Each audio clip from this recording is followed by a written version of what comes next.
Hello, welcome to my channel. I'm Jason White, and this is Jason's Weird Reads, and today I'm going to be doing the mid-year book freakout tag. Now, if you watch my channel with any regularity, you know that I already did a quarter-year freakout tag about 2 months ago and a few videos ago, but I want to keep track of my reading and my reading goals, and I thought, these tags are kind of fun, so why not? So let's get into it, shall we? The first question is, best book you've read so far in 2021. And there's an interesting story here, actually, because for the first 3 or 4 months I had no 5-star reads and no new favorite books necessarily. Maybe a few that were really high up there, but I finally found a couple. And so I'm going to cheat. There's 2 books. There's actually 3 books here I'm going to mention, but there's 2 that I'm going to put in this category. And I'm going to separate it into nonfiction and fiction because, that's basically what I got here for this first question. The first one is Midnight in Chernobyl. Now, I don't know why, but I have a weird fascination with Chernobyl. And I blame the HBO series Chernobyl on this. And so I finally got down to reading this book. And this book really goes into a lot of detail as to what happened on April the 26th at 1:23 a.m. and why it happened and all the people who were involved and how they investigated it and where it all led to and all the key players. It's just a phenomenal book. Even long after, like a couple of years after the actual incident itself, it's still fascinating. There's something about the writer, who's Adam Higginbotham, something about his writing that's very hypnotic, and you just want to keep reading. So this was a very fascinating book, and if you're anything like me and you're interested about Chernobyl even more, then I would suggest reading this book as well. Chernobyl: The History of a Nuclear Catastrophe by Siri Ploki. This book goes into a lot more detail of the politics behind what happened in Chernobyl and why. Like, this book, Midnight in Chernobyl, actually does brush up on the politics a lot. You can't talk about Chernobyl without talking about all the flaws in the Russian government at the time. But this book dives way deeper into it. It's really rather fascinating as well. I didn't find the political part as interesting as I would have liked, but when we go into what happens at Chernobyl, it's just as captivating as it is in this one. But this is the one I pick for the first of part of that question. The second one is, I just finished this today, actually. And that is the Southern Book Club's Guide to Slaying Vampires. And this book is exactly what I needed at this point. I absolutely fell in love with this book. I listened actually to the audiobook, and the narration, I can't remember the narrator's name. If I remember, I'll put the name down there somewhere. But the narrator was absolutely brilliant. Perfect pick for this book. This is exactly what I wanted. It's not really 80s. It's definitely more 90s. I think it starts off in like 1991, but there's still a lot of the 80s influence, because when you're at the beginning of a decade, the previous decade is pretty much at its most powerful in cultural influence, and so you have a lot of 80s stuff in this book. And I was kind of hoping it would be like some of the vampire movies from the 1980s, and it certainly had that feeling about it. But this goes a lot deeper into like the housewives of a small community and what they do. It's also very religious in Christianity community. And so what do you do when you're faced with something that probably shouldn't exist?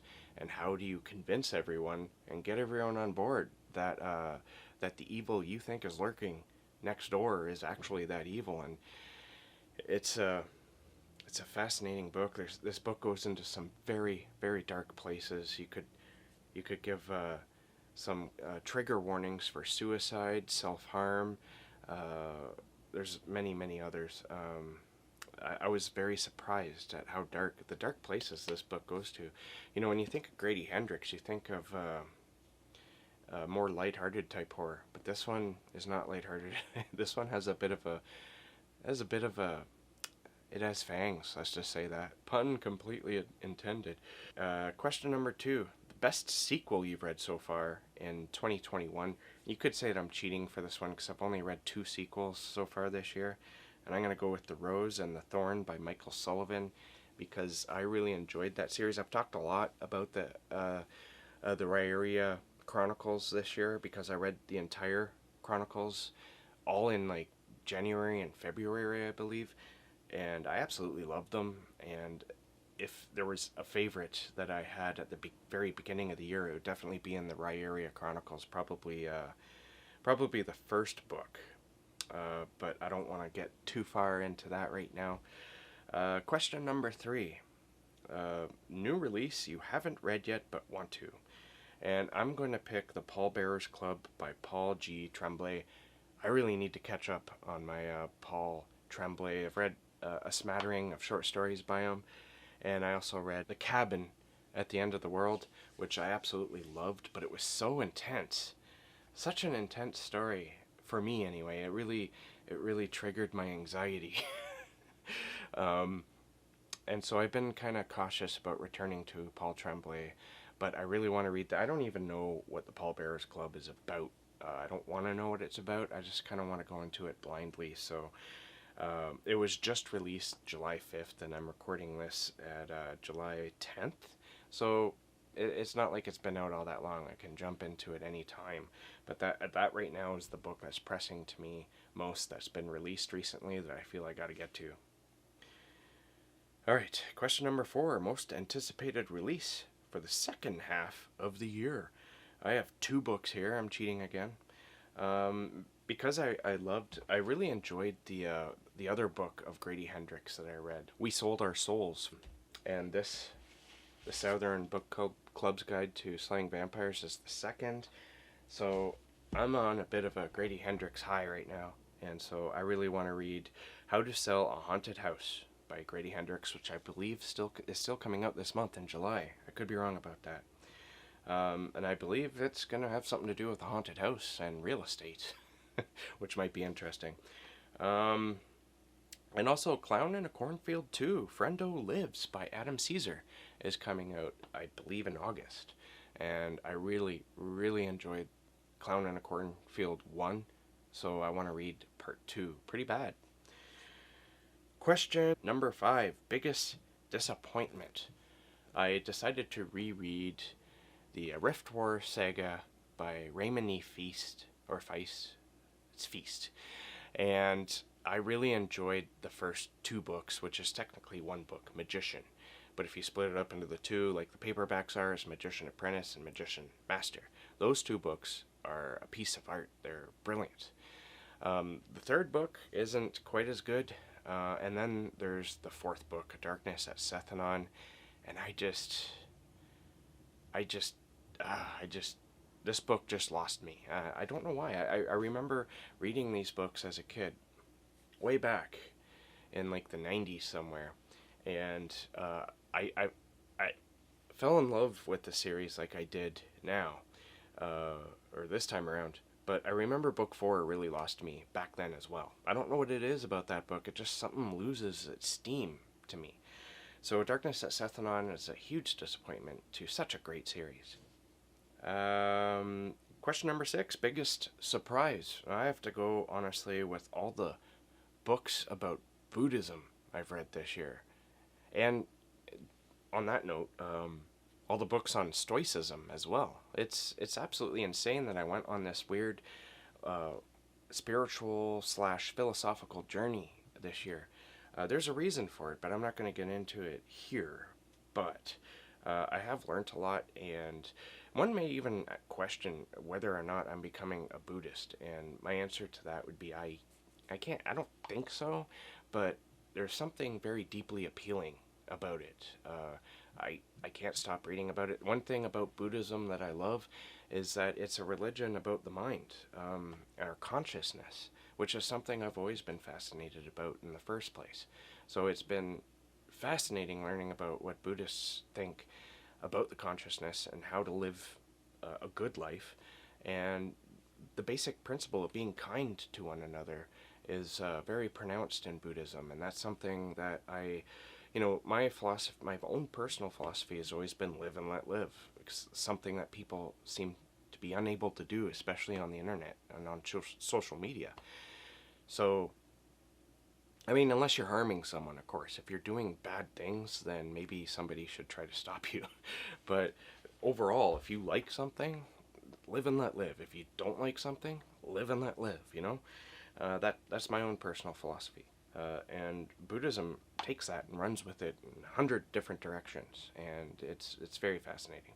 So it'll be interesting to see if a year from now, if I'm still reading about Buddhism, maybe then, if I'm still reading it and maybe even following it a bit, maybe then I'll consider myself a Buddhist. But right now, I'm definitely just on a journey, checking it out.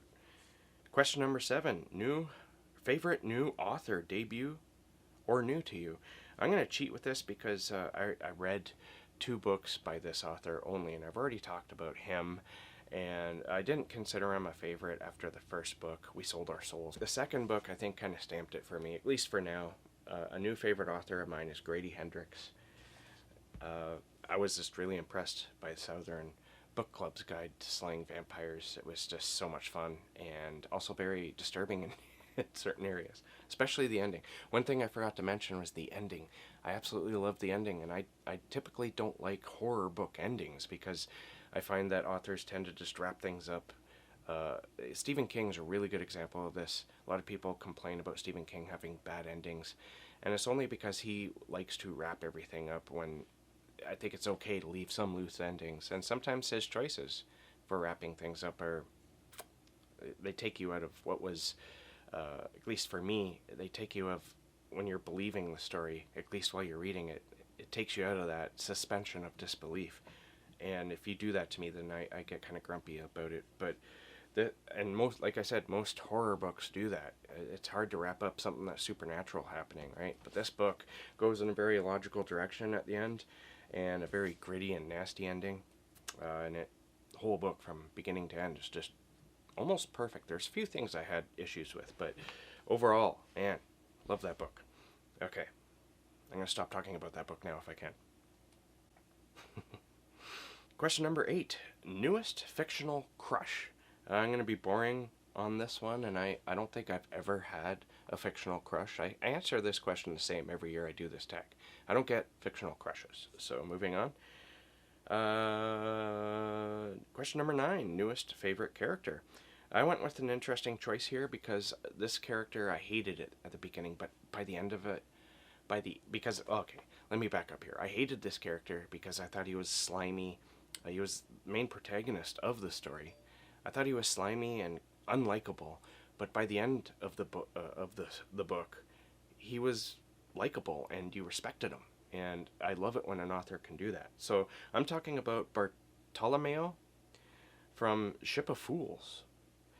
He was just a very fascinating character to follow. He does a lot within that story too.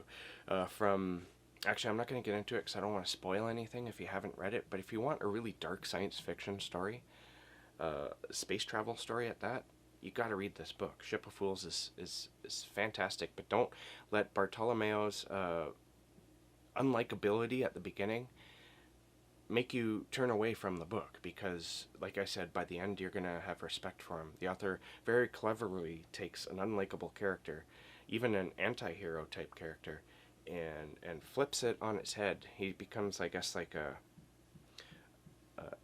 hero who doesn't want to be a hero, an unlikely hero. I forget the exact term right now, but you know what I mean. You get to like him and respect him by the end, and that's awesome.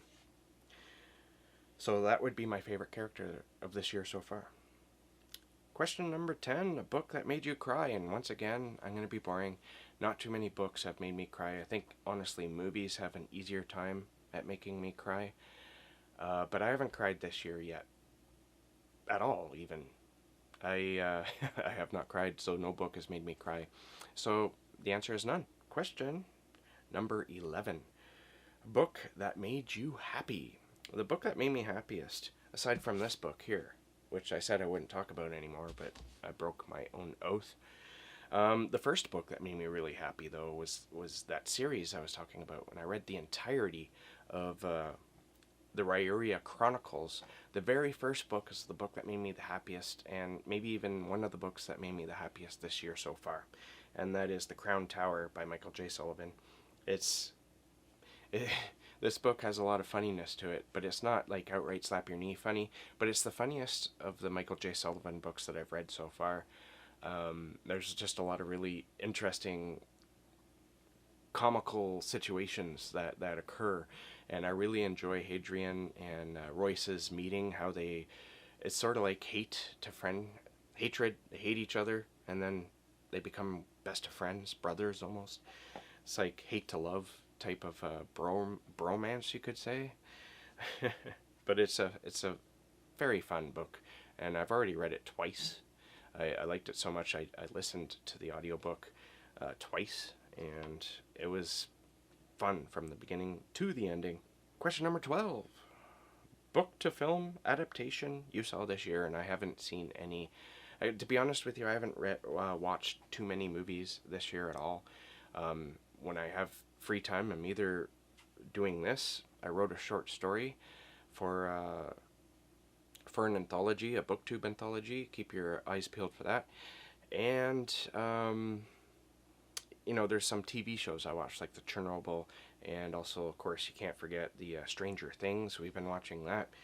So not too many movies, but as far as I know, I haven't read any books or TV series, or watched any movies or TV series that have been an adaptation. Not that I remember, anyway. So, none. I'm being boring, aren't I? Alright, question number 13. Favorite video you have done so far this year? And I have two. And they were both live videos that I really enjoyed doing. The conversation video I had with Mark Allen Gunnels in regards to short stories and novellas, in regards to his novella that was being released, which was really good, and I highly recommend it. It's called When It Rains, by Mark Allen Gunnels. We were talking about that release, and I had a very fun time talking with Mark Allen Gunnels on that. And also, another live video that I did for the Jewish Book of Horror anthology. We did a readings, and that was with Daniel Brahm and other guests who were kind enough to come on my channel and read from their short stories within that anthology. That was a lot of fun. So that is my answer for question number 13. Question number 14. Most beautiful book you've bought this year so far, or were given? I'm going to cheat and just go with Midnight in Chernobyl, because I haven't bought too many physical books, but this is one. And I kind of like how it's burning off at the end here. The color scheme is just kind of beautiful in my opinion. I know, it's cheating. Still a beautiful book. Alright, at least in my opinion. Okay, final question. What books do you need to read by the end of the year? And my answer here is at least half of my summer TBR video, which you can find somewhere around here. I want to read at least half of those books, and I've already made a start. This was on them, and I also read The Village, so that's at least 2 of a really big list. So I want to put an emphasis, though, on these books. Breed by Owl Goingback, Good Neighbors by Sarah Langan. I loved Sarah Langan 10 years ago, and she stopped writing, or at least publishing. And now that she's back, I don't want to stop the momentum that I had before she stopped. I want to continue being able to say I've read all her books. And The Hunger by Alma Katsu. Alright, so that's my tag video for the mid-year book freakout tag. Thank you for watching. If you made it this far, please leave me a stack of books down there in the comments. Keep being creative and keep being safe. I'll catch you guys in the next bookish video.